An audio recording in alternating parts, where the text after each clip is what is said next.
योग कैसे करें, योग कैसे करें इसके बारे में मैं आपको बताना चाह रहा हूँ। सबसे पहले हम खड़े होकर किए जाने वाले आसन करते हैं योग में। उसके बाद में बैठकर किए जाने वाले आसन, बैठकर किए जाने वाले आसनों के बाद में पीठ के बल लेटकर किए जाने वाले आसन, और पीठ के बल लेटकर किए जाने वाले आसनों के बाद में पेट के बल लेटकर किए जाने वाले आसन। और जब सारे आसन हो जाते हैं उसके बाद में हम शवासन, अंत में शवासन करते हैं। शवासन करने के बाद में आसनों का समापन कर देते हैं। चलो, तो अब हम शुरुआत करते हैं सबसे पहले कि खड़े होकर किए जाने वाले आसनों में से सर्वप्रथम सूर्य नमस्कार को किया जाता है। और मैं आपको बताना चाहता हूँ, सूर्य नमस्कार एकमात्र ऐसा आसन है जिसे करने के बाद में यदि हम अन्य आसन ना भी करें तो भी कोई दिक्कत नहीं। सारे लाभ हमें केवल सूर्य नमस्कार के करने से ही प्राप्त हो जाते हैं। और ऐसा क्यों होता है? क्योंकि ये एकमात्र ऐसा आसन है जिसके अंदर कुल 12 आसन होते हैं, और कुल 12 आसनों में से 7 मुख्य आसन होते हैं, 5 की पुनरावृत्ति होती है, 5 रिपीट होते हैं। और ये एक ऐसा आसन है जिसके अंदर व्यायाम भी हो जाता है और आसन भी हो जाते हैं। ये एकमात्र ऐसा आसन है जिसके अंदर हम फॉरवर्ड बेंडिंग और बैक बेंडिंग दोनों प्रकार के आसन इसके अंदर हम करते हैं। ये एकमात्र ऐसा आसन है जिसके अंदर हमें सारे आसनों का समावेश दिखाई देता है। क्योंकि मैक्सिमम जो आसन होते हैं वो फॉरवर्ड बेंडिंग के और बैक बेंडिंग के ही होते हैं। तो फॉरवर्ड बेंडिंग के जो आसन होते हैं उसका भी अच्छे से मतलब अभ्यास हो जाता है इसमें, और बैक बेंडिंग के जो आसन होते हैं उसका भी अच्छे से अभ्यास हो जाता है। और मेरे यौगिक भाइयों, मैं आपको एक बड़ी महत्वपूर्ण रोचक जानकारी देना चाह रहा हूँ।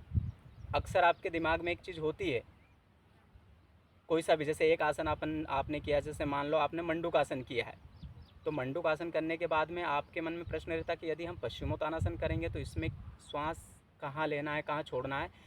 तो मैं आपको एक बड़ी बात बताना चाहता हूँ कि जितने भी आगे झुककर किए जाने वाले आसन होते हैं उन आसनों में केवल श्वास को छोड़ना ही होता है, एक्सेल करना ही होता है।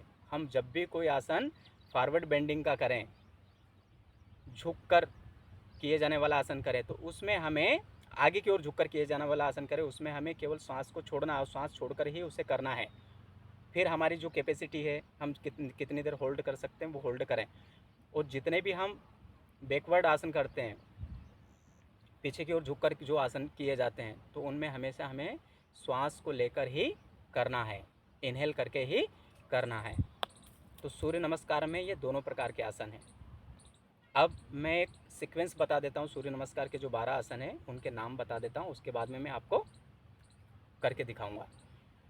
तो सूर्य नमस्कार में जो पहला आसन होता है उसको प्रार्थनासन या नमस्कारासन कहते हैं। दूसरा जो आसन होता है उसे हस्त उत्तानासन कहते हैं। तीसरे नंबर का जो आसन आएगा उसमें उसे हस्त पादासन कहते हैं।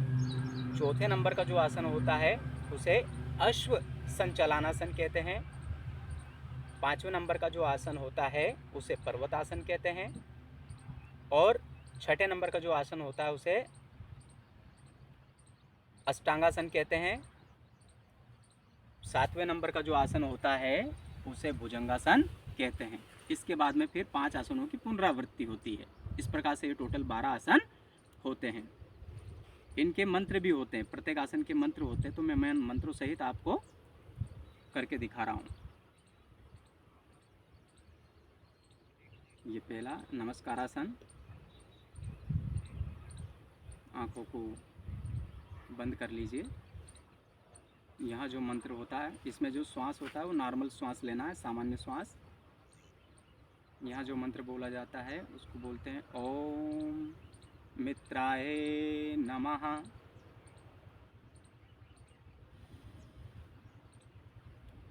ओम रवे नमः,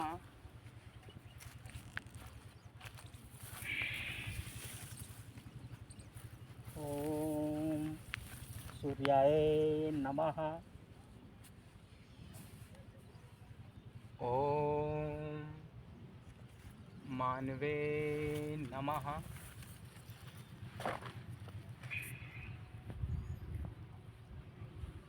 ओम खगाय नमः।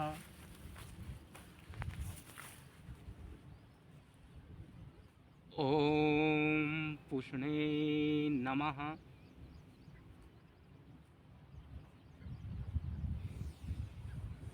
ओम हिरण्यगर्भाय नमः।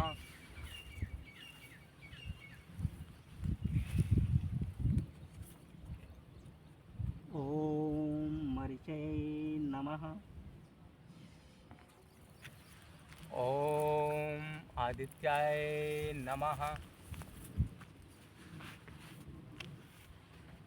ओम सवित्रे नमः। ओम अर्काय नमः।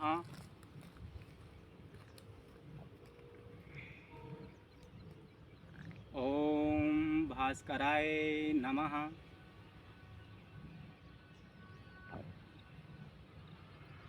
इस प्रकार से ये 12 आसन कंप्लीट होते हैं।